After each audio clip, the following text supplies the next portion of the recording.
perhaps the Silent Hill Remake 2 devs treated the fans too harshly. At least that's what they're suggesting by coming back begging the people that they disregarded with their overall designs and looks for the remake for Silent Hill 2 to come back and give them a chance to actually make a game for the game players. And I think this is a surprising thing to hear from a dev team within the Western game sphere or studios, because they usually double down on their hatred for the fans and try to attack them and accuse them of being racist, misogynist, and every other ism in the book, because that is a standard boilerplate response to the fan base criticizing their games and works. And I think this is the opposite we're getting here from the devs, where they're trying to make a case to the fan base to actually give them a chance rather than ridiculing them. And I think this is a positive step, even though I do not trust this dev in its entirety at all. I still think they're going to make a terrible remake of a beloved franchise, but knowing that they're actually trying to make an effort to convince the fans to actually play their game rather than ridicule them, rather than go to the press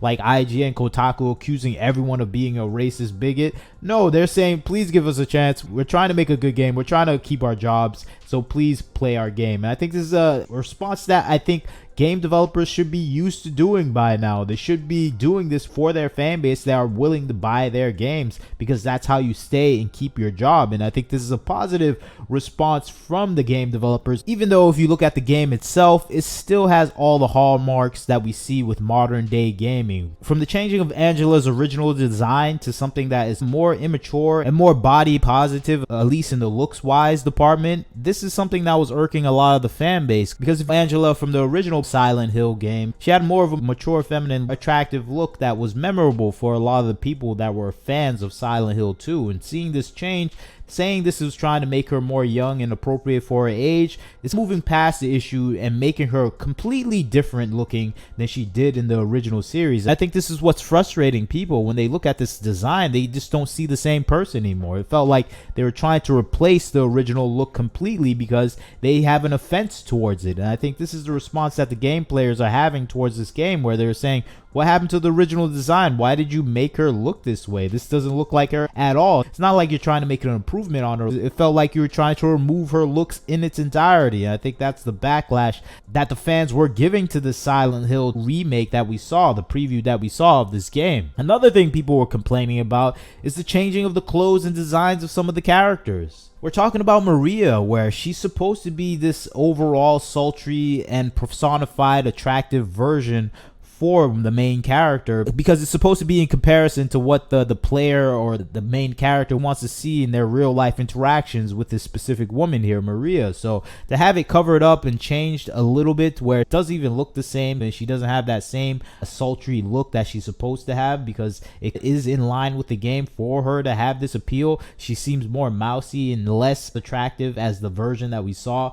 in the original design of the game. This is going to have a awkward and negative response here, where she's not personifying some of the game's philosophy anymore, because they're trying to cover up for sensibilities of modern gaming devs that feel like any attractive woman is an act of violence against all of womanhood. So this is a situation that people are having a backlash towards, where they see these designs are crippled by the devs themselves. And we see this happening all throughout the video gaming industry, where a lot of game designs are being made around defeminizing a lot of the female characteristics that are found in gaming. I think you can see this even here with some of her covered up clothes and even the way her shoulders are built, where it just doesn't feel like this is a proper design pattern to make a statement that the game was trying to make in its previous version of the game. And I think this is the thing that is boiling over with the fan base, where they're thinking, oh, you're not even concerned about the game itself. You're trying to make something that is in line with your modern day sensibilities, and you're not trying to actually stay true and dedicated to the original property and IP.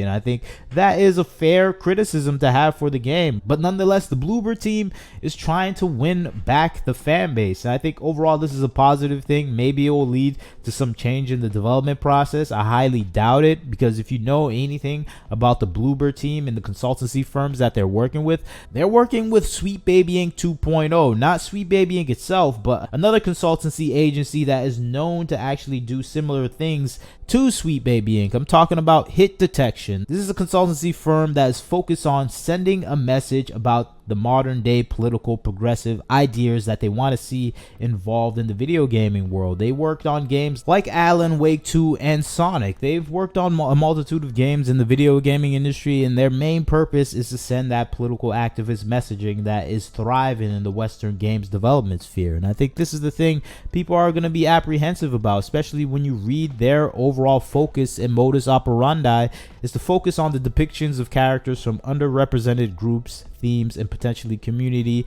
reactions. They're focused on the activist side of gaming, and I think this is in bad taste to the gamers that have a bad experience with these consultancy firms and their inclusion into the video gaming world. Unfortunately for these consultancy firms, they usually make bad games. They influence games in a bad direction. If you have a history of making terrible games, people are going to expect a terrible outcome from you, and I think this is the sad state of affairs, because usually these people are so overly focused on the activism side. For the most part, they're never interested on making a quality game. They don't have an understanding of how to make a positive contribution to a video game where people can say, oh, I want this consultancy firm, they make a positive contribution to gaming. But that is just not the outcome that we're seeing from these consultancy firms like Hit Detection, like Sweet Baby Inc., like GamerX. These companies usually go in and destroy a game. You can just see that with the whole Pokemon Go situation, where GamerX worked for Niantic and made some of the ugliest avatars ever for the game, ruining the experience for a multitude of players that came back to see their avatars made in this almost non-binary genderless form, where it had no feminine characteristics and long arms, and it was just something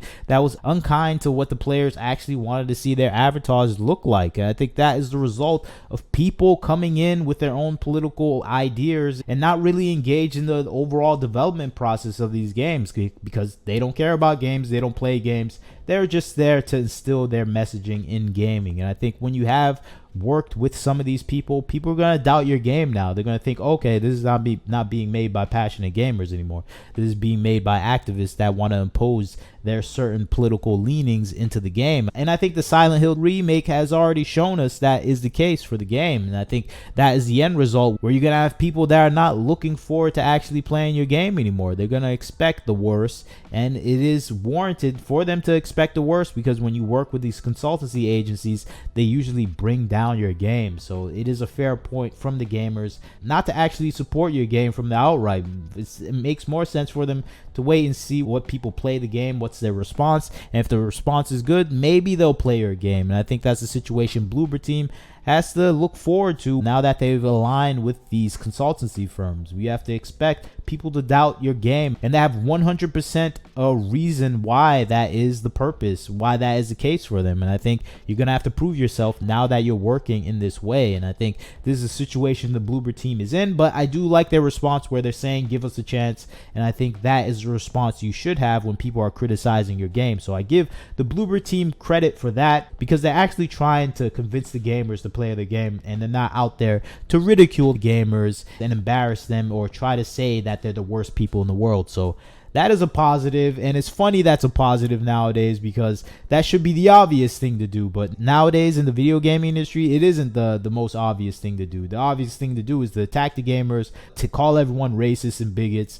and laugh in their face as your game company goes bankrupt because no one's buying your games. And I think that's the situation that we see so often in gaming. I'm just glad a company's finally realizing, hey, we actually need you gamers to play the game, so please give us a chance and we might actually change something. And I'm hoping that's a positive outcome for anyone that's a big fan for the Silent Hill 2 remake. But that's just my thoughts on the situation.